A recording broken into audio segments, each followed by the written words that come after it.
Good morning. It is 9 o'clock. It is Tuesday, December 6th. We're in the chamber for our regularly scheduled meeting. We have two commissioners in-house. Is Commissioner Peck going to be on the phone? Here he is right now. So we'll have three commissioners. We got their administrator, and we have the clerk of the board.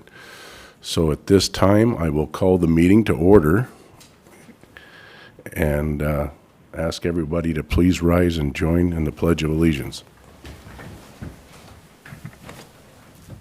I pledge allegiance to the flag of the United States of America and to the republic for which it stands, one nation, under God, indivisible, with liberty and justice for all.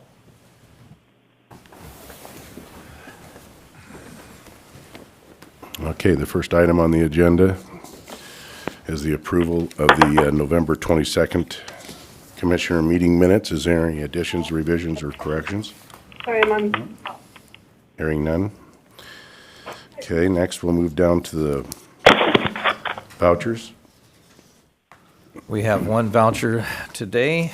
It is move for approval of fund expenditures in a total amount of $220,051.22 as presented, and note that it has been reviewed and signed by two representatives of the auditor's office and the county administrator. Second. There's been a motion and a second. All in favor say aye. Aye. Aye. Aye. Next, we'll move down to the consent agenda. There are 13 items on the consent agenda. Mr. Chairman, before we move forward, consent agenda items are considered routine by nature, but as I went through the 13, there were 7 that raised questions that I think deserve some discussion. And I'd be curious to know whether the board would prefer that we pull that many items or we agree to some discussion on the consent agenda before we vote on it. There's always discussion on consent agenda, and I have concerns of my own, so I would suggest that we pull them for discussion. I'm open for discussion, yes. Okay, well, I'll defer to the chair. You go ahead and speak to the ones you'd like to speak to, and then I'll bring up mine. Are we going to have a motion? Can I ask that you just identify the 7 that you're going to pull, and then we pass Please. the ones on consent that you don't have an Yes. issue with? Yes, that's what I was going to ask. Pull the 7 that you want to discuss, and then we'll pass the ones that we Pass them don't. those individually and Yep. if needed, and then do the, Okay, as the chair just said, there's, his words, always discussion on the consent agenda. After we make the motion and we second it, there's discussion on the ones that you want to talk about. And my suggestion was, would you like to pull that many items, or would you just like to agree to have consent so that we can discuss them and then still vote on them as a block? But if you want to do it this way, that's fine. The nature of the consent agenda is that they don't require discussion or routine matters, and we just vote them as a block. It's only by exception normally that we discuss them when we pull them out and treat them as separate items and vote on them separately. But let's go ahead and do it that way if that's your preference. So I'd like to pull consent items 1, 3, 4, 7, 8, 11, 12. I'll read those again. That's 1, 3, 4, 7, 8, 11, and 12. Commissioner Mullen, are you have any other ones that you want to pull besides those? No. And neither do I. So look for a motion to approve consent items number 2, 5, 6, 9, 10, and 13. I'll make the motion that we approve consent agenda items 2, 5, 6, 9, 10, and 13 as presented. Okay, second. Been a motion and a second to approve consent items 2, 5, 6, 9, 10, 13. All in favor, say aye. Aye. Aye. With that, we'll go back to consent item number 1 for discussion. And I Commissioner would Peck. ask my fellow commissioners, which items did they care to have discussion on? I had discussion on 11 and 13 and 7.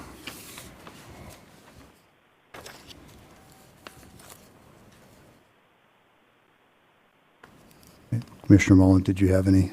No, Mr. Chair, did I hear you say you wanted discussion on 13? You passed it. Or did I Oh, miss I did say 30. I didn't mean 13. No, excuse me.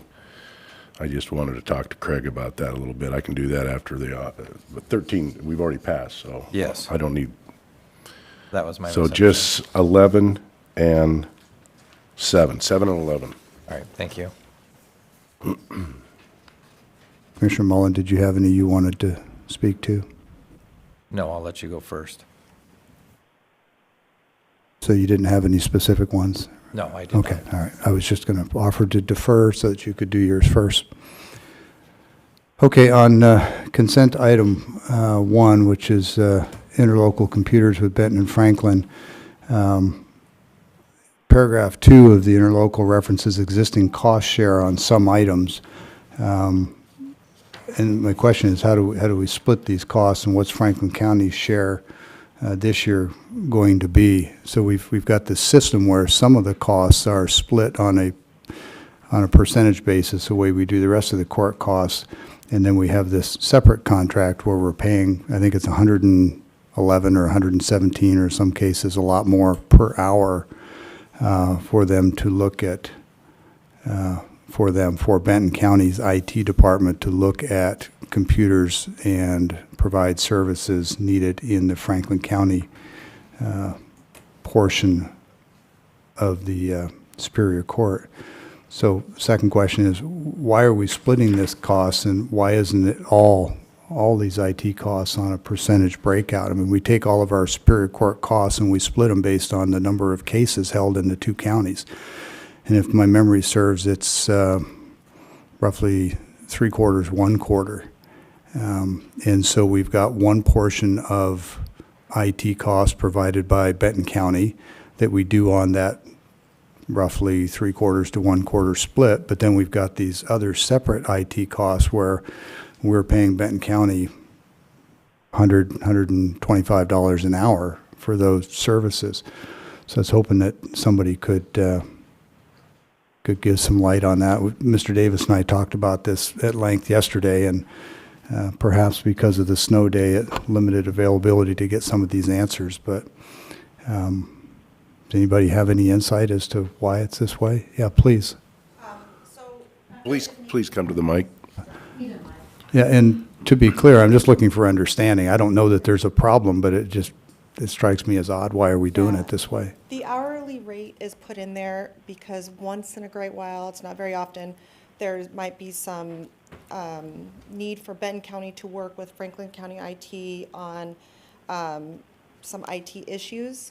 And once in a while, we've had them come over here to help with IT issues, but it's very minimal. So that's why they put that in there, for that like extra need service that is required for the two county IT departments to work together to problem solve IT issues. So some of the IT services are covered under the split that we use, the percentage of cases in each county. I think it's 26% in Franklin County and 74% in Benton. So most of our IT costs are covered under that portion. What is different about when Benton County comes over to look at something in Franklin County? The reason it would take the two of them is because the equipment is actually owned by Franklin County, but they're interfaced with Benton County's software. So sometimes it requires Franklin County getting in to the computer, but then Benton County has to interface in to maybe program something, add printer preferences. We have by county state programs that we're working on, so Chair. Like I said, it's very minimal, and that's why they put that little clause in there if something were to come up where they have to kind of come over and work together, but that's why that's there.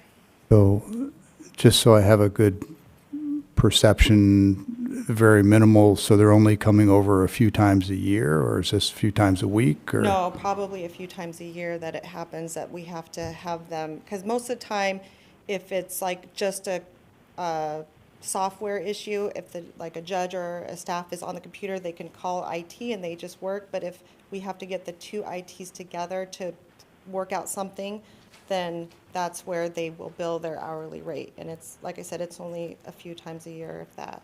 Okay. Some of the services are provided by a contractor Right. hired by Benton County, and I kind of anticipated that the answer was going to be because we have to call out contractors and we have to pay them. So it's different than what I expected to hear, but it's fine. I get what you're saying. It's only a few times a year.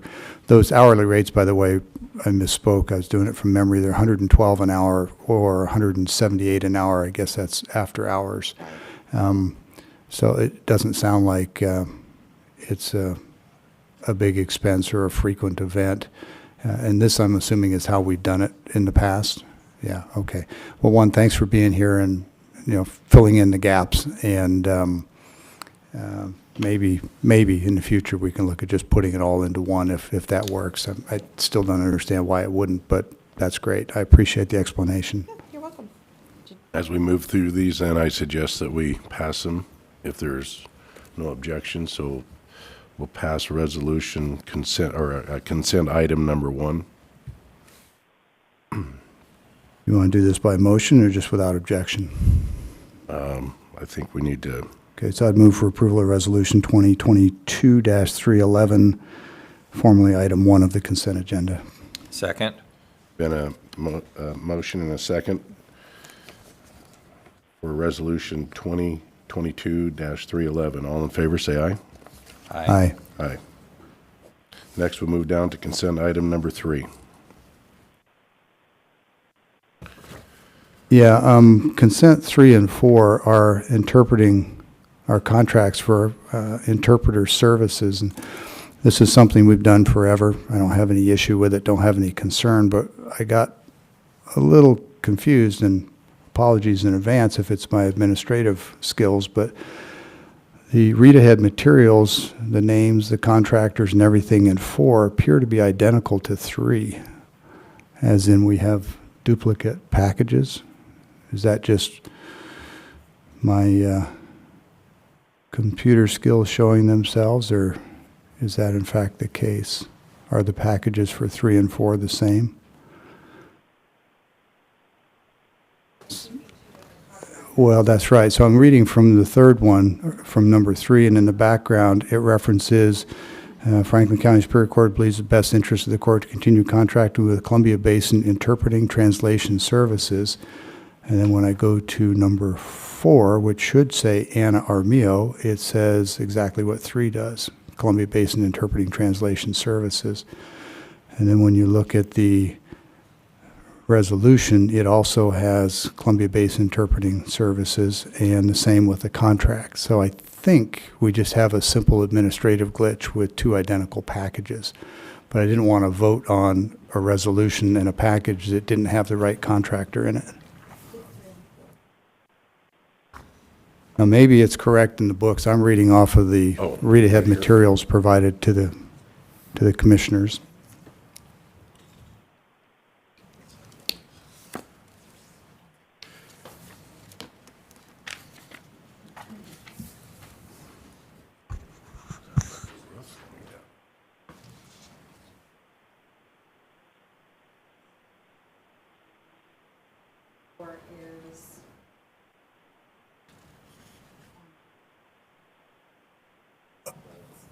Yeah, so I'm reading from the upload, but if you want to go look at this.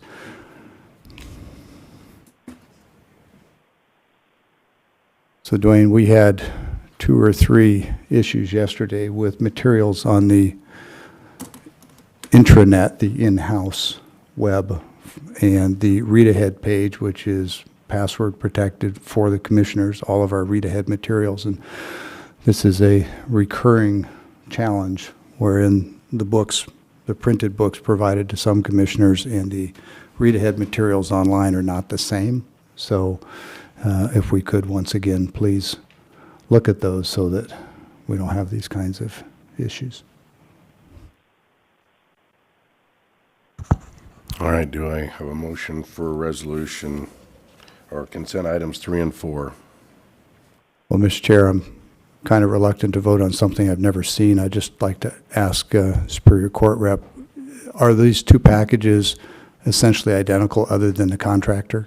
Correct. And the contracts themselves, the terms, the conditions and such are the same? They are the same, and the other differences between them is they do different days. Okay, I'm not, I mean, other yeah. than that, they're I'm not just- concerned about that. That's a scheduled issue, but generally they're the same. Same services, same rates. Yes. Yeah, I would.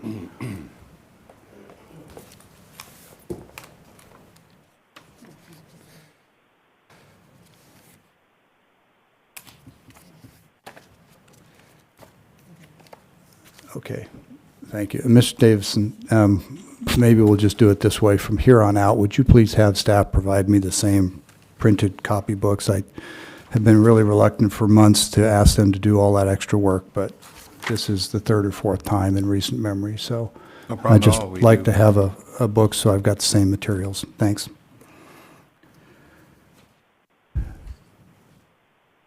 Okay, so with So that, happy to move for approval of resolutions 2022-313, I guess and 2022-314, each of them being agreements between Franklin County and Columbia Basin Interpreting Services, and secondarily between Franklin County and Anna Armio Interpreting Services as presented. And these are previously items 3 and 4 in the consent. Second. been a motion and a second for consent items, resolution 2022-313 and resolution 2022-314. All in favor, say aye. Aye. Aye. Aye. Next, we'll move down to item 7.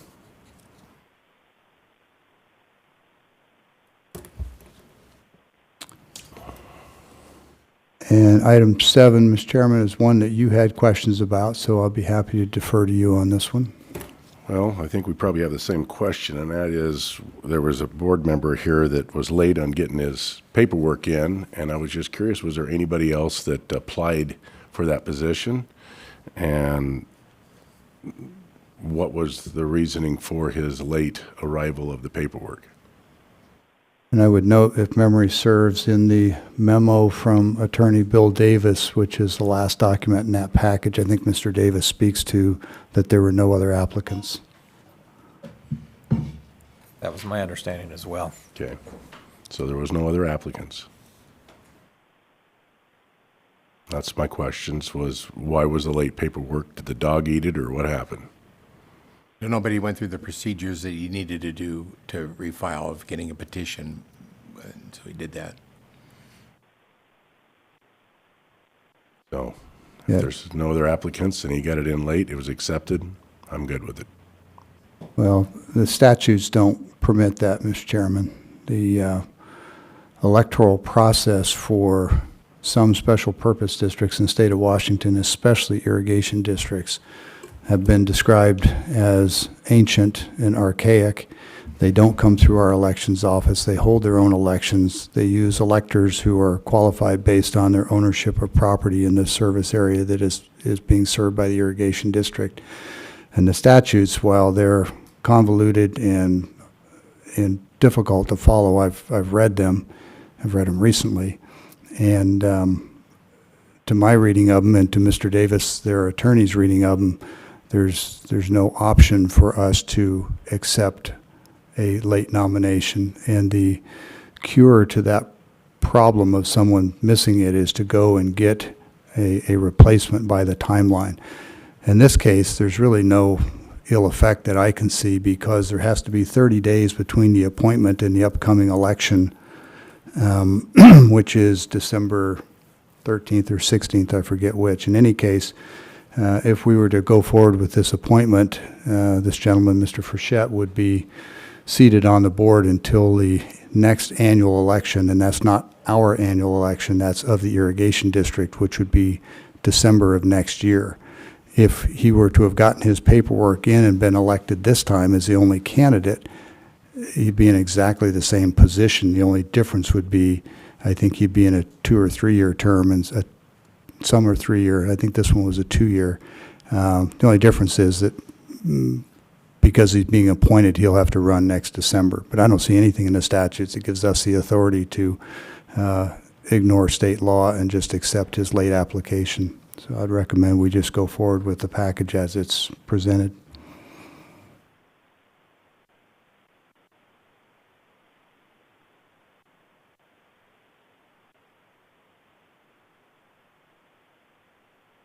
Are you waiting for a second, or? Well, that wasn't a motion, it's just an explanation, but there are 34 days between the first Monday in November, which is when the application had to be in, and the second Tuesday in December, which is the election. So had he gotten it in time, he might still have been eligible to be, no, even that doesn't work. It's just not enough days in between, sorry. So if there aren't any other questions and we're waiting for a motion, then I'd be happy to make it as soon as I find a number for it. Which one was it, 7? Yeah, move for approval of Resolution 2022-317 in the matter of the Franklin County Irrigation District 1 Board of Directors vacancy as presented. Second. There's been a motion and a second for Resolution 2022-317 with discussion. Does this mean we're breaking state law, Commissioner Peck? No, the state law specifically calls out this process for the Board of County Commissioners to do an appointment at the request of the irrigation district if the individual, if no one has applied for the position. And effectively, no one did because his was late. In my understanding, it was the only one. So that creates a vacant position. And we're just appointing him. Correct. And he'll have to stand for election the second Tuesday of December of next year, which would be the next annual election of that body. Okay, so we have a motion and a second for Resolution 2022-317. All in favor, say aye. Aye. Aye. Next, we'll move down to item 8, Resolution 2022-318. And this was a request, as I recall, from the clerk's office to contract with a courthouse, for a courthouse facilitator program working in family law cases. And my questions were, one, isn't this a normal function of the clerk's office? And I see the clerk shaking his head, so Mr. Killian, if you're willing, I'd love to have just a brief discussion and get a better understanding, because as I'm reading it, it came across as, I'm not saying this is the case, but it came across as we're going to use current expense funds to hire somebody on a contract to do work that is described in the package as clerk to the court kind of work. So help me understand why this isn't just a normal responsibility of your office that your staff would do as opposed to contracting it out. Well, this is actually a contract that's been in effect since 2003. I understand. She's been handling the clerk of the court portion. She meets with individuals based on a court rule that allows a facilitator who's trained as a facilitator to meet Yeah, with I individuals. believe that's Rule 7. I looked that up too. Yes. And what we're doing is just combining the two contracts into one. The other one is when she reviews documents prior to the domestic docket on behalf of the court commissioners. So all we did was, again, combine the two different resolutions and contracts into one. So I agree with you that this has been happening for several years. I agree with you that it's spelled out and allowed in Rule 7 of the courts. I went and read those. But respectfully, my question was, isn't this a clerk function of your office? And if it's not, please educate me as to why it's not, because there are many departments that would like to take a portion of their work and contract it out. Well, this is not It's a way something of- regular deputy clerks handle because they're not trained as court facilitators. We take appointments, we charge $35 per half hour. Right. Michelle meets with these individuals and goes over their paperwork with them. We're not allowed to do that by law. Okay, well, A that answers it facilitator right is there allowed to then. do that, yes. That was what I was looking for. Okay. So thanks for And educating it's me. out of the 116 budget, which is not current expense. It's its own separate budget. And do those funds come to us from fees and charges for these facilitator services, which As are well as- authorized under Rule 7? Correct. Yeah, okay, well. And there's also DV fees and marriage license fees that all kind of funnel Yeah, into well, that was budget. the one piece, for as long as I've been here, I've never heard any explanation as to why this gets contracted out and what I.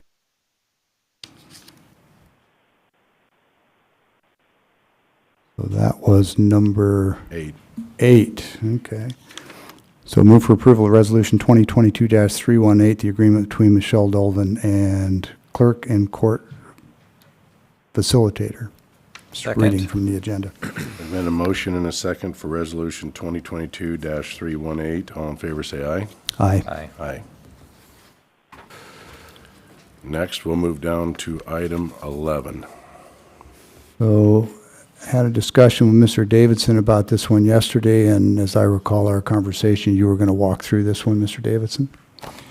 Yes, Tim, do you want to help me with this one about just the one segment of it, right? And that's the CCOM charges. And that's one I did the further research on. It sounds like this basically is just underestimating the budget at the beginning of the year, but do you want to? Correct. So it's all funded by, we get sales tax that goes into that budget. But ultimately, the expenditure side of things wasn't set high enough. So even though we're getting the revenue, you still have to have expenditures high enough to be able to pay that. And so, that ultimately was short by, that piece of it, I think, was short by about 50,000 as memory serves. So that's very helpful. Can I just ask you about what you just said there? We passed a resolution, we Franklin County, committing all of our emergency 911 taxes that we collect on cell phone bills and dedicating all those funds to CCOM. And they go administratively through Richland, but they go to CCOM. Correct. Are you saying that our bill to CCOM did not exceed the 911 taxes? It's just that our authorized expenditures weren't high enough to move all of those CCOM taxes? That is correct. Okay. I read the package a few different times. Apologies, I sure couldn't get that out of there. What it sounded like was that we gave them all of our E911 cell phone taxes, and then our obligations and expenses were above that. And that would have been a problem because our contract with CCOM is to just give them all of our 911 taxes, not money above it. So it sounded like we were spending more. So that being the case, we're still sending all of our E911 taxes. It's just we need to raise the expenditure up to match that revenue amount. That is correct. Okay, thanks very much. That's very helpful. And Mr. Davis, I think we were going to talk about combining multiple agenda items into one ASR, one consent item. Because this was, 50,000 was for CCOM, as I recall, and there's another 100,000 for some vehicle repairs. Vehicle repairs from the sheriff's office. Yeah, so I don't know what the rest of the board thinks, but I'd be interested in knowing, and this is still under consent 11, are we comfortable having multiple expenditure items combined into one agenda summary report? The practice historically has been that we separate those because they're separate issues, they're separate funds, they're separate expenditures, they're separate topics, frankly. I'm asking so that Mr. Davidson knows going forward whether he should be asking for ASRs on these separate issues or if an office. In this particular case, this is going against contingency, and quite frankly, it was written to the point where it may have to come out, actually out of fund balance because contingency has been depleted. So I considered it one item because of the fact that it was where it was being funded from at the time. But we Okay. could still separate them as separate issues, but right now they are being funded from one source. And that source has been depleted, and therefore we can't approve this item because you've just told us that those funds don't exist. Well, they, Separating them, have there been funds enough to do one or the other? if we separated them, we may have been able to do one out of contingency and then the other one out of reserve, probably, yes. If I remember what the balance of contingency was the last time we looked. You know, Tim? If memory serves, I think there is, I think there's enough in there right now for the entire 150,000 of the resolution. I think there was right around 170,000, I believe. But the intent of the resolution was that all of the contingency would be used first, and then once that was down to zero, then the rest would come from ending fund balance. And just to comment on Commissioner Peck's comment question, they were combined just because I helped to write the resolution. Sure, And right. ultimately, they were combined just because it's all under the sheriff's umbrella in their department. So, Yeah. so even though that CCOM piece is in it, it's still within the sheriff's department, just like the vehicle stuff. So I appreciate that, and it makes perfect sense. I understand why you did it that way. Let me offer you a perspective on why that can be problematic for us as decision makers. When it comes to vehicles and damage to vehicles, if you have a vehicle that's in ER&R and you're paying into the ER&R fund, the fund provides the vehicle, the fund does the maintenance and repairs on the vehicle, and when it's time for that vehicle to be turned in and replaced, there's escrowed account there to buy the new vehicle. Simple terms, that's how ER&R works. We currently are under this scenario where the county, out of our funds, is buying vehicles for the sheriff's office, which the board agreed to do. But it doesn't appear that we're funding for the repair and maintenance, or at least not adequately, of those vehicles. And so these repairs and expenses should be coming out of the sheriff's budget, but instead, we're coming back over to current expense or reserves or end-of-year funds and saying, we want these extra funds to pay for these vehicles. So when you compare the two scenarios with ER&R, there's a process where the vehicles are purchased, they're repaired, they're maintained, and then they're replaced. And then the other process is where a department has the funding to buy, maintain, and replace those vehicles. And what's currently happening here is we're right in the middle, where the department is budgeting for and the county is buying the vehicles for them, but it doesn't appear that there's budgeting, or at least adequate budgeting, for the repairs, the maintenance, or replacement. And so they're just coming back to current expense for those funds to do those things. And so when you compare the true cost, right, of ENR against a true budget where it's all in the budget. So we've had this discussion many times about ER&R and it being too expensive, and the point I'm driving to here is that I don't know that it's any more expensive than just properly funding these. Buying the vehicle separately and then piecemealing it and then paying for the maintenance and then paying for these repairs on vehicles is stepping around ER&R, and I don't know that it's saving us any money. So there was a whole separate discussion that comes up under this ASR that is completely separate from what fund the money's coming out of. So that's why I see it as two separate issues. I don't think that the question of properly funding vehicles for departments, the sheriffs and other departments, and properly funding for repairs, maintenance, and replacement the way we do in ER&R, this is clearly not the time or the place to delve into that and try and solve it. But I saw them as two separate issues for that reason. So I appreciate your explanation. I understand why you saw it as being tied based on the funding. And I also don't think that holding up necessary repairs to have this conversation is the appropriate thing either. I just wanted to have the discussion today. So that being the case,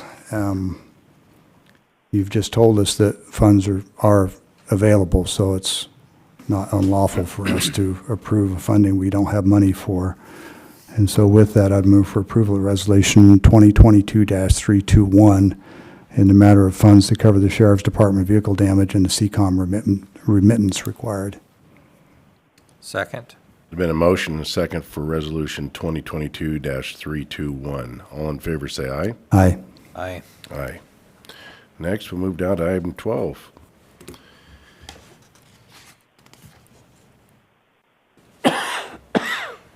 Let's see, this one,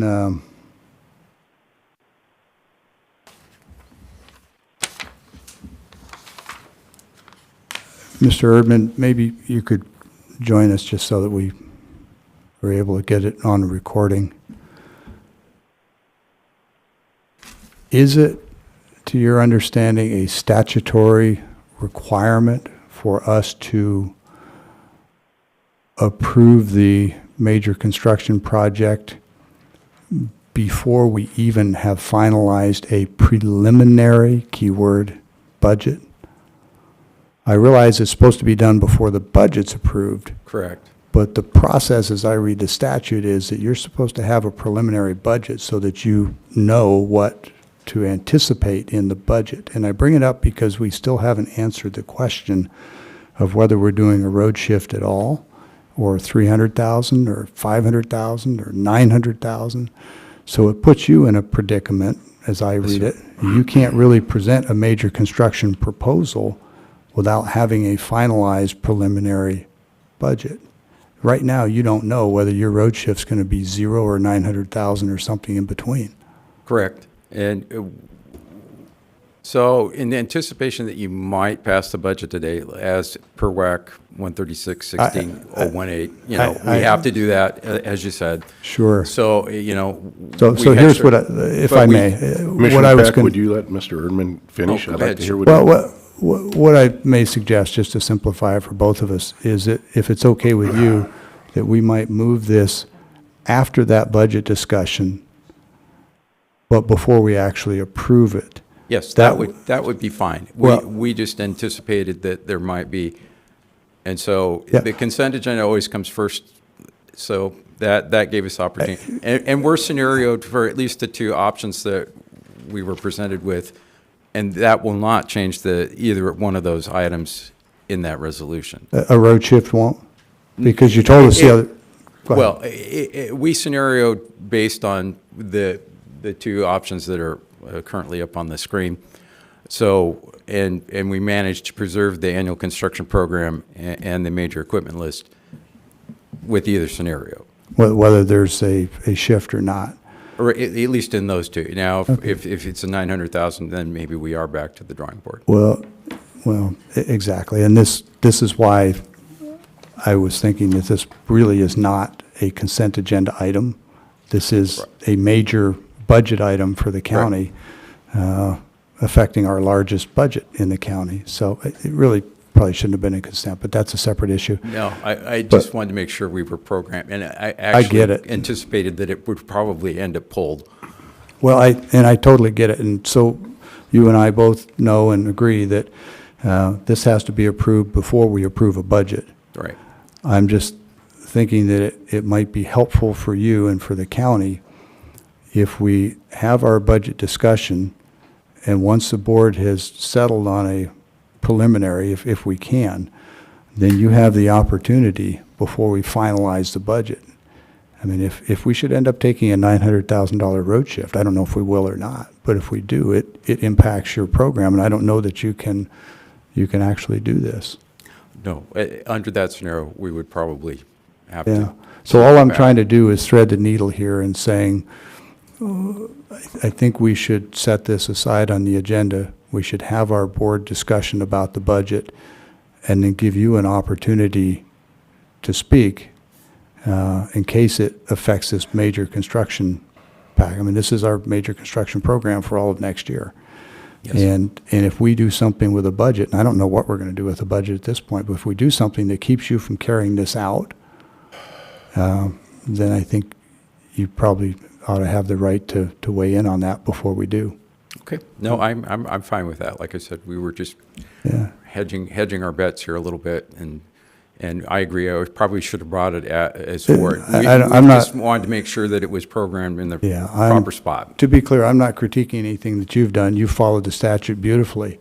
The problem is, we've kind of waited till the 11th hour on the budget, and so it puts you in a position of not having a preliminary budget to write your plan against. You had to literally write it guessing what the board might do on the budget. And all I'm trying to do is stage it in today's meeting so that you actually see a preliminary plan before we vote on this. So we'll take consent item 2022-322 and move it down below the adoption of the budget. Can't do that? Well, Mr. Chairman, yeah, what I'm proposing is that we have our discussion about the budget, but before we actually vote on the budget, we come back to Mr. Erdman and verify that what we're proposing isn't going to undermine his major construction plan.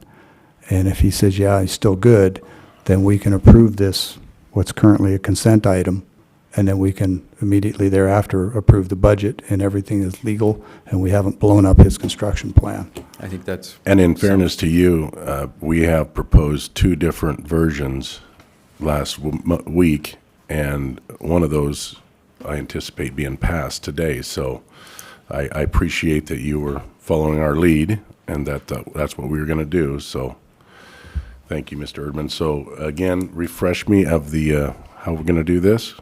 I just ask that we move the, what is on our agenda is consent item 12. 12, and we move that down.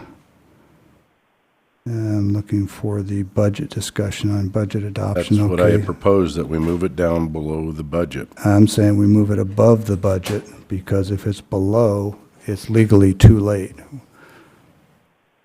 Well, then why don't we just do it right now?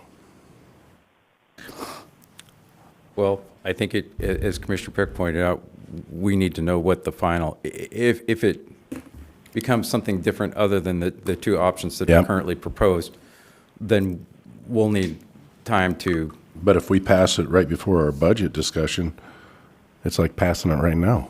well, if you have the discussion first, and then have, and kind of fit this in between your discussion and your final approval, then that will satisfy statute. Right, have the discussion once the board has said this is our intent. Right. Because we were supposed to have given you a preliminary budget before you had to produce this major plan. It's just that we didn't get it done, and it compressed the schedule, and it puts you in an awkward position, I'll just say it.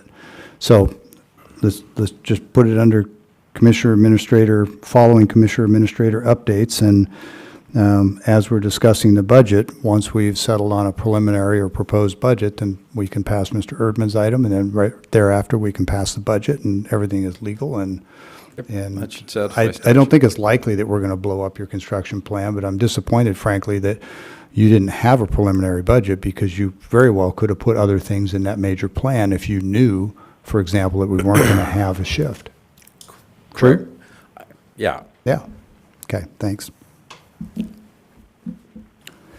Well, with that, we'll move down to recognition of Eric Lip, and if I would like to, I'd like to turn this over to David to speak on behalf of this. Good morning, Commissioners. Dave Morning. Wheeler, Benton Franklin County Juvenile Court Administrator. I'm here before you today to ask the boards to pass this resolution. If the boards would like, I could go ahead and read the resolution on the record. Please. Whereas the boards of commissioners of Benton Franklin Counties hereby recognize Eric Lip for his commitment to excellence and 26 years of dedicated service to the Benton Franklin County's Juvenile Justice Center, the last 12 years as a detention services manager. And whereas throughout his years of service, Mr. Lip worked tirelessly to bring meaningful programming to the Benton and Franklin County's Juvenile Justice Center and has shown endless compassion to improving services, programs, and conditions for youth and staff. And whereas through his steadfast leadership and through the tireless work of the detention staff, the Benton and Franklin County's Juvenile Court can take pride in the exceptional programming offered to the youth in detention. And whereas Mr. Lip was diagnosed with an aggressive form of ALS in November of 2020, a nervous system disease that weakens muscles and impacts physical function due to the breakdown of the nerve cells, which has prevented him from doing the work he is so passionate about. Now, therefore, be it resolved, we, the Boards of Commissioners of Benton and Franklin Counties, do hereby recognize and honor Mr. Eric Lip's service to our community and hereby designate a classroom in the Benton Franklin County's Juvenile Justice Center as the Eric Lip Youth Program Center. And I would just add, for the board's benefit, while this was raised by an interested citizen through an email to, I believe it was the Benton County Board of Commissioners, who brought this to my attention and asked me to come speak to, a little bit, Mr. Lip's service with the court, is fully supported by our Superior Court judges and our leadership team at the Juvenile Court, and think it's appropriately considered, and I ask it to be considered as such. So, thank you. Do you know if Benton County is doing a separate resolution, or No, it's combined as so one. this is the bi-county? Yeah. Okay, I Yes. don't recall. Mr. Chairman, I don't know Mr. Lipp personally, but I certainly know of his long service and his sterling reputation. And I frankly wish there was more we could do to help him, but certainly naming a classroom in recognition of his years of service seems probably the least we can do. But it's certainly appropriate, and I'm happy to move for approval of Resolution 2022-324. Second the motion. There's been a motion and a second for Resolution 2022-324. All in favor, say aye. Aye. Aye. Mr. Wheeler, thanks for coming over and sharing with us. Is there anything else about Mr. Lipp's service that you wanted to share? I don't want to appear to be cutting your time short. No, that's fine, Commissioner. We are actually doing a recognition celebration. We, all things, consider if things are going well for Mr. Lipp, he's going to be at our court on this Thursday at noon to do a recognition of his service and present the resolution. We have some youth that are planning to also present at that time, and certainly the board is welcome to come over at noon if they'd like to do that. Okay, it's over in the Benton County Justice Center? It'll be in our juvenile court. Oh, in the juvenile And it'll court. actually be in our juvenile detention center gym. Well, that'll give us a chance to see your wonderful facilities that need to be replaced. Yes, not so wonderful right now. I just, since I'm up here, I will let the court know that we have, or the commissioners know that we did have this major cooling tower that has been talked about a number of times that was just installed yesterday. So hopefully the big construction, which is actually right outside of the gym where we'll be doing our recognition on Thursday, will be at a minimal, will be finished by then. So thank you, commissioners. Yeah. Thank you, David. You did a far better job reading that than I would have. I don't know about that, Commissioner, but I thank you. am. And we'll have that form signed up for you here in just a second. And with that, we'll move down to public comment. Is there anybody in the room for public comment, or anybody on the phone, Mr. Davidson? Nobody on the phone? Anybody in the room? Commissioners, I just want to address the issue of late fees on P cards. I know other departments have had it. I've had a couple of them this year. For instance, like, they won't allow you to print your statements off on the first of the month. You always have to wait till the second. Like this week, the second was on a Friday. Well, I was busy all day. I didn't get done until past midnight on Friday. I can't print them off on a Friday, so I print it off on a Monday. Now this, we submitted it yesterday. It won't come to you guys till next week. And most likely, time they get their checks, they're assessing late fees. I know other departments says, well, we call and call, talk to them and stuff like that and try to get them taken off. That takes a lot of time in offices too, to spend time talking on the phone with them to try to do that. I don't know if there's another way that the auditor's office can issue those checks prior to your approval of the warrants. It's just something to think about or look at if there's a means to do that. Budgets are what they are. I don't put in my budget for late fees. I don't anticipate those. I know I've talked to Tom and Tim before, and it was suggested that the funds are in our budgets. It's already money that has been spent, if there's a way that those could be addressed. But just wanted to bring that up to your attention. Thank you. Thank you. Chairman, can I Yes. speak to that? It was a little bit alarming to me when I came here and saw the late fees in all various departments from Umpqua Bank. And I've actually talked to our treasurer and auditor about the issue. And we are looking at, I know that some counties have adopted a system to where there is like a clearing account that pays that bill directly from the bank, its entirety. And by doing that, you actually open up the opportunity that you might be able to get a rebate from the bank if you pay their bills on time after time. So it not only turns it from a money costing situation, but also a possible revenue situation where we get a rebate back from the bank if we pay the entire county's credit card bill, cumulative credit card bill, on time. And then the departments, so that we get all of these expenditures memorialized in departments individually, then they draw from that fund. Does that make sense? So you got a clearing fund, and then everybody keys individually. That way, both the treasurer's and auditor's office are still doing their basic functions. The bill gets paid on time, and we greatly increase the opportunity of a rebate situation. There are some entities that make, we don't probably have the expenditures here through P cards that will warrant that kind of stuff, but I know of entities that make hundreds of thousands of dollars in rebate back from on their P card programs. But if we just went from actually making anything as opposed to expenditures, it'd be a good thing. So we are actually addressing that right now. I appreciate that. Thank you for looking into that You and bet. looking at that. Thanks. All right. And thank you, Mr. Davidson, for getting right on that. Is there anybody else for public comment?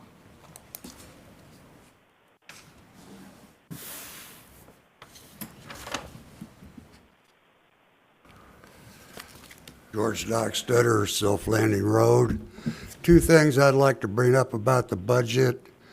I hope all the department heads have got all their step rate raises put into the budget so that we're not sitting here every other meeting, somebody's in here asking for a step raise in the middle of the year. It should be in the annual budget, what they're doing to increase salaries or raise somebody's position up instead of the commissioners having to decide whether they're going to vote for a raise in the middle of the year.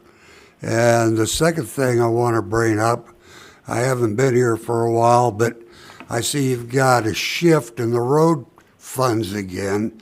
This would be 3 years in a row if you do shift it that we've been cutting the county road budget that I'm aware of, and I'm sure it's been going on longer than that. And our roads are turning into pieces of crap. Thank you. And if I might address the road shift, when I first became a commissioner, it was at 1.7 million. And this year, we're looking at lowering it down to either 450 or 350. And eventually, would like to make sure that we don't shift any of the money away from our roads in the future. So, Mr. Chairman, I'll follow up on that. We don't normally make two-way discussions out of public comment, but since you've I didn't make it commented. 2-8. I just made a statement. Okay, great, thanks. I'd like to do the same.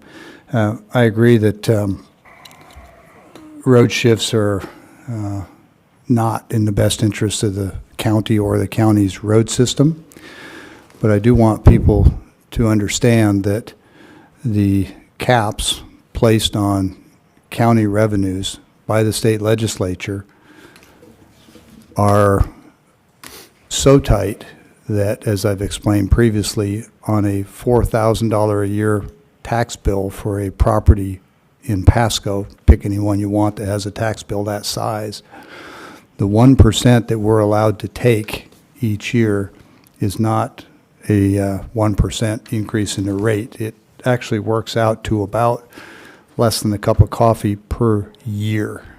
So like less than $5 for that one $4,000 tax bill for the entire year. And it's because the county's budget's only about 12% of the total pie. As a result, that combined with the state giving us more things to do without the funding to do them, the current expense part of the county, meaning everything except the road fund, is severely underfunded. And the state legislature and other counties have forced counties into a position of having to shift funds out of the road system. The alternative is a drastic cut to county operations, staffing, and services. And I'm just going to tell everybody on the record that that discussion came up in 2010. I pretty much wrote that budget. I think the commissioners that were here then would tell you so. And it necessitated cutting the workforce 9 or 10% and cutting the budget 9 or 10%. And we are headed there again with the spending that this board has undertaken this year and the revenue package that we have available to us. Those days are coming again. So with respect to the road shift, if we don't take a road shift, there are things in this budget that are going to have to be cut. And that's the trade-off.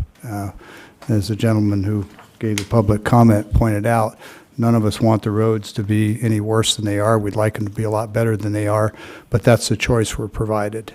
So, Is there anybody else for public comment? Anybody on the phone? Still nobody on the phone. Okay, at this time then, we'll move down to the public hearing for surplus declaration of county-owned property disposal via public auction. And at this time, I'll open the public hearing and ask Mr. Erdman to come forward. If it please the board, per RCW 36.33A.030, the Board of Franklin County Commissioners have appointed the Public Works Director / County Engineer as the administrator of the Motor Vehicle Fund. The Public Works Director, County Engineer, has determined that the listed equipment and miscellaneous items have reached the end of its useful life for the Public Works Department, and the sale of said equipment at public auction to be the most effective for the county. The vehicles and miscellaneous items will be removed from the Motor Vehicle Fund records by the county auditor. The recovered funds from the sale will become part of Motor Vehicle Fund per RCW 36.33A.050. The county sheriff has also determined that the herein list vehicles and miscellaneous items for the county sheriff's department can be declared surplus. The sale and its conditions would be overseen by the Public Works Director, County Engineer, upon authorization of the board. Upon sale, the records will be removed from the sheriff's department's records by the county auditor. The recovered funds from the sale will become part of the county sheriff's department per RCW 43.09.210 and RCW 43.19.1919. All right. Any discussion from the commissioners? And this is public comment. We'll open it to public here as soon as the commissioners are done. I'll save my comments till after any public hearing comments. After any public comments in the public hearing. I have no comment. So is there anybody from the public that would like to comment on this?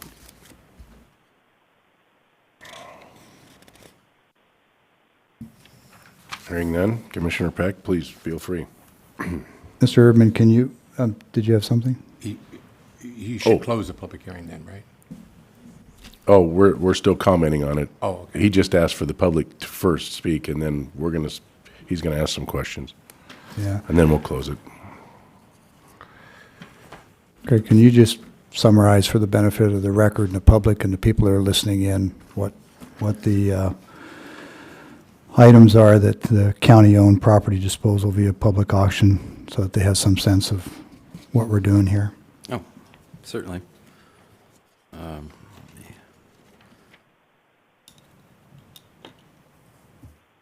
got the wrong one.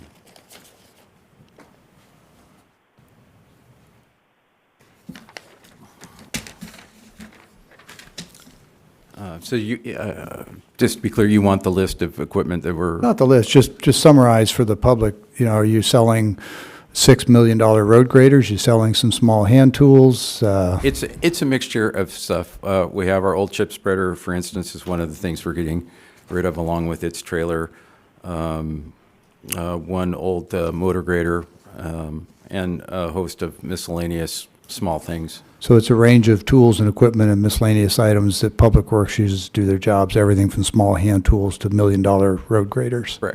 Okay. I don't know if it goes down to small hand tools, but it goes down to smaller. Yeah. And if somebody in the public wanted to go and see where these things were going to be auctioned or where they would find these items, how would they do that? Is that determined yet? I don't know if that's been determined. Okay. Yeah, forgive me, I don't have it in the read ahead, and I'm not sure which auction house we're... It's fine. I'm just always reminding myself that these meetings are video recorded. They go on YouTube. People listen in. There's a lot more people listening than probably any of us realize. And if I was out there and I was interested in going and bidding on these things, which is good for the county, Absolutely. it'd be nice to know kind of what they are and when the auction is. And if it pleases the board, we can post that on the Public Works Yeah. part of the website when we know. That'd be great. Okay, great. All right. Thank you so much for Greg, I doing got a that. question for you. Yes, sir. I noticed in here that you have a Load King trailer. We just purchased a used low boy, correct? Correct. This old trailer fit the old trip spreader. Yep. The new trip spreader is much bigger. Okay. So we bought a new lowboy. To handle Plus, the the weight. lowboy is a lot more useful to us than the Load King was. So, and it has. Is this Load King a 3-axled or a 2-axled? I think it's 3. I'm not sure. I have to. 3-axle dual? I think so, but don't quote me on that because I am not sure. It's been a while since I've looked at it. Okay. All righty, thank you, sir. Chairman, move for approval of Oh, resolution Excuse me, Commissioner Peck. 2022-325 as presented. I got to close the public hearing. Is there any other public for comment? Seeing no other comment, I will now close the public hearing and entertain a motion. Yeah, the motion's still on the table, Mr. Chairman, just needs I a didn't second. hear it because I was trying to close the meeting. Okay, move for approval of resolution 2022-325 as presented. Second. There's been a motion and a second for resolution 2022-325. All in favor, say aye. Aye. Aye. Aye. Next, we'll move to the Commissioner Administrator updates. Mr. Davidson? I had several meetings about the budget this week with Tim and others. Met with Jen and a delegation from Benton County concerning the future of Juvenile Justice Center, which we'll be talking about a little bit later on in the agenda. Had my first experience with Code Red and a snow day, and unfortunately that didn't go off with I actually closed the county yesterday, and then 10 minutes later was able to correct it, which resulted in my walkways through the corridors of this courthouse yesterday. I had several people yell, no take-backs. But I think we learned where the glitch was. I'm delighted that Shirley would happen to be on the phone and that she actually pushed the key because I don't know how I would have solved that. So I'm really thankful that she did that from home, was able to write that script. And I had 3 meetings with the planning department, one of which was with a couple of citizens involving requirements for putting in a swimming pool. I know more about the pool code than I wish to, but that issue may be coming to the board or not. We'll see after results of a meeting today. So That's it? Thank you. Commissioner Peck? The normal weekly WASAC meeting yesterday was canceled, and I spent most of my meeting time this week working on Benton Franklin Council of Government activities, in particular doing final reviews of an update to the bylaws, which are currently non-compliant, so we're getting those up to code. We've got 5 or 6 different policy updates that affect everything from personnel and compensation all the way through the disciplines that the Council of Governments is going to continue to operate, whether we continue to do loan funds, things of that magnitude. They're significant changes that probably only come along once in 30, 40 years, so some fairly heavy lifting there. Probably the most important thing, though, with the COG discussion is that the State Association of Counties has adopted its legislative agenda, and one of those is to comply with a law passed by the legislature last year where when highway funds come down from the federal government to the counties, they pass through the state and they come to the counties, but there's a lot of red tape along the way, a lot of reporting, and it's a lot of expensive process. So the state legislature passed a law that said that Washington Department of Transportation shall, they didn't give them the option, they told them they must, this year do a pilot program where when a bucket of funds comes from the federal government headed for the counties, when it gets to the state, it stops. And the state has to come up with a bucket of funds that's equal to that and push those funds down to the counties. And what that does is it changes it so that the county's compliance for everything from auditing to paperwork is predicated on meeting state requirements, not federal requirements. And the state already has to do all this work for money that comes from the feds, regardless of whether it stops in their door or whether it goes to the county. So it has the potential to be a tremendous improvement in the efficiency and the cost effectiveness of these funds headed to counties for county roads. But hidden in the details is that councils like ours, which is made up of the 2 counties and all the cities therein, council of governments, we get a lot of our administrative funding to operate it from Washington DOT, and it's based on the amount of federal funds that we handle. And if you stop all those federal funds at the state level, then that essentially eliminates the major piece of the funding for councils of governments. So that was a fairly robust and significant discussion that's still ongoing. We think we found a solution to it, but I thought it was worth taking a couple of minutes, one, to give people a little bit of daylight on how federal funds make their way to the counties and how this new state law might preempt that. This year is just a pilot test, but if it works in the future, I can see the potential for all federal funds to stop at the state, and then the state to take an equal amount and push them down to the counties. The state will take a little sliver for administrative costs, but it could significantly lighten the burden for Craig's operation. And we have a whole planning and design function that's very expensive, and a lot of that's this paperwork. And if we can eliminate a lot of that, it's very helpful for the counties. So thanks for indulging the time, but I thought it was an important topic. Commissioner Mullen? Last week, we had the Greater Columbia Behavioral Health meeting.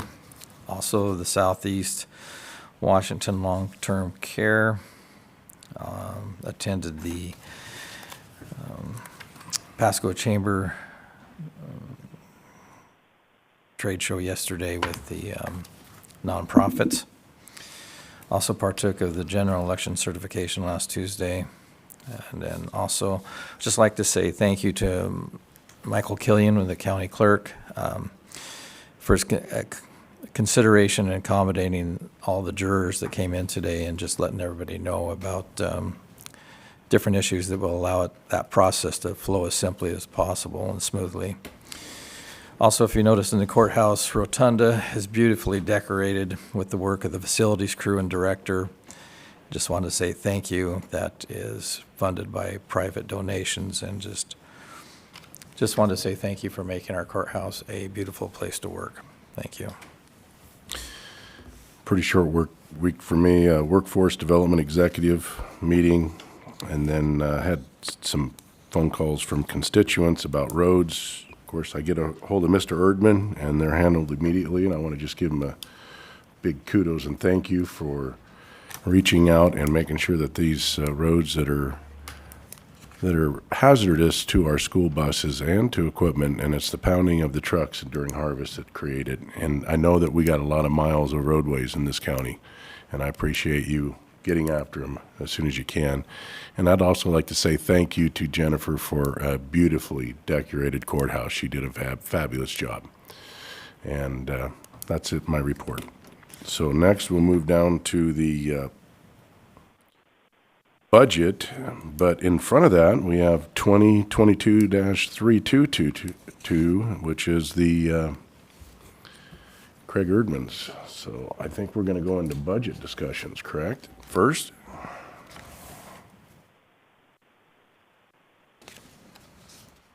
The way I understand it, we're going to go into budget talks first and then address Craig's budget that is subject to our approval of our budget. So, Mr. Davidson?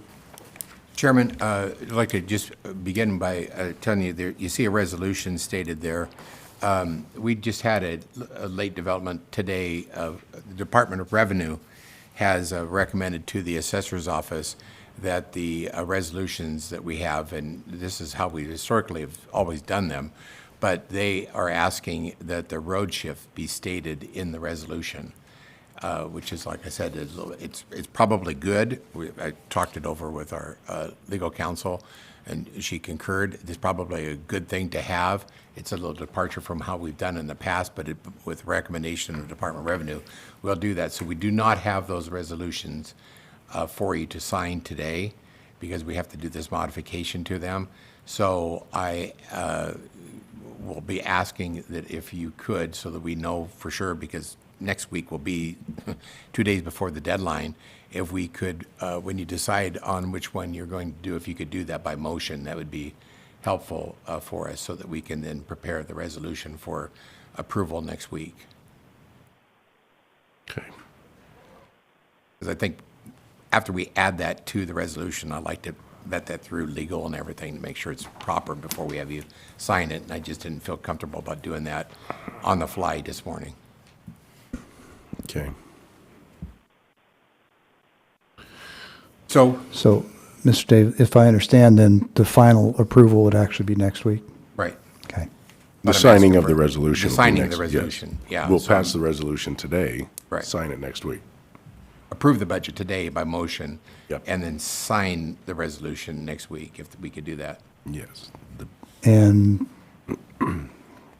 why wouldn't we simply have our discussion today, agree on the budget, and then do the motion and the resolution next week? I just thought you could do the motion this week. Yeah, the reason and we I'm could- asking is because this conveniently creates a window for Mr. Erdman, that once he knows what the budget's going to be, to actually go back and review his plan. But, you know what, we'll just go with it. Doesn't this give him greater opportunity because he would know by motion? It does, but the motion will approve the budget. Once the budget's approved, there's no going back for him to revisit his work. But that's fine. Let's just proceed. He didn't seem to have real concern about either of the two options, so, yeah. Yeah.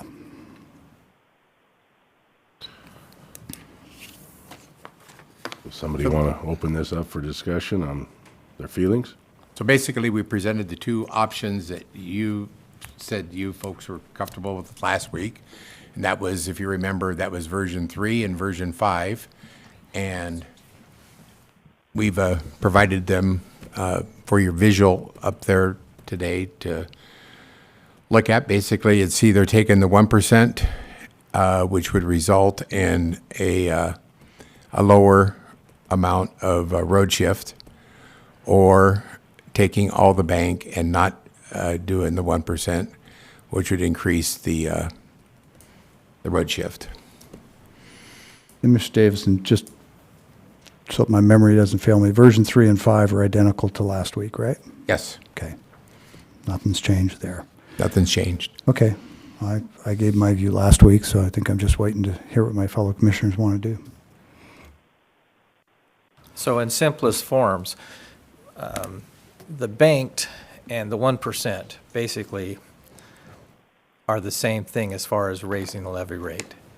It's to say that you didn't use the 1% would be saying that that you're not raising. I mean, the bank is, in essence, the raising of the 1% for the past few years. Both version 3 and 5 are going to raise taxes, even though the amount of revenue that we've taken in, you'll probably see a slight reduction in your taxes. So it's not really raising the amount you're paying, but the differences between version 3 and version 5 is simply 21 cents on a $350,000 tax assessment. So to say you don't want to take the 1% because you don't want to raise taxes is, in essence, illusional. If I may. Yes, I think the word you might be looking for is disingenuous. disingenuous. To Thank you. suggest that we're not raising taxes, yet we're using the bank capacity, which is nothing more than, as you've pointed out, stored up tax raises that we didn't use. It's Correct. just using them all at once. So I just want to make it clear so everyone Oh, understands. I think you make an excellent point. I could not agree more. I would just add one note, and that is, it isn't increasing a tax rate. It's increasing the authority for how much money the county may collect this year. And as your population swells, it's possible to collect more this year than last year, but have A smaller tax bill. little or no impact to actual taxes people are paying because there's a bigger pool paying into it. If that makes any sense. That's how I understand it. Well, I And, think your understanding's and correct. I just want to make sure that everyone understands that it's not disillusioned into saying we're not For increasing. this 12% of the total is actually Franklin County. And so when we make that increase, like I say, it's a cup of coffee a year. My comment would be that because of our roads are suffering, that we do our best to try to cut the road shift as low as possible. So, those are my thoughts. I'm for option 3.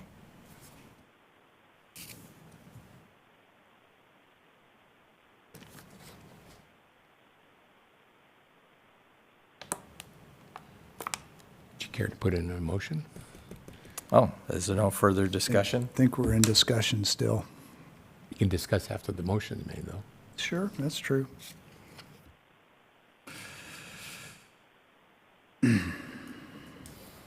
Hearing no more discussion, I'll make a motion that we approve version 3.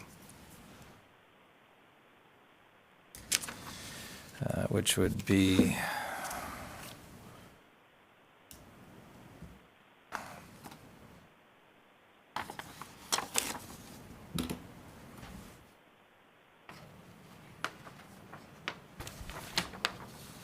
yeah, I don't see any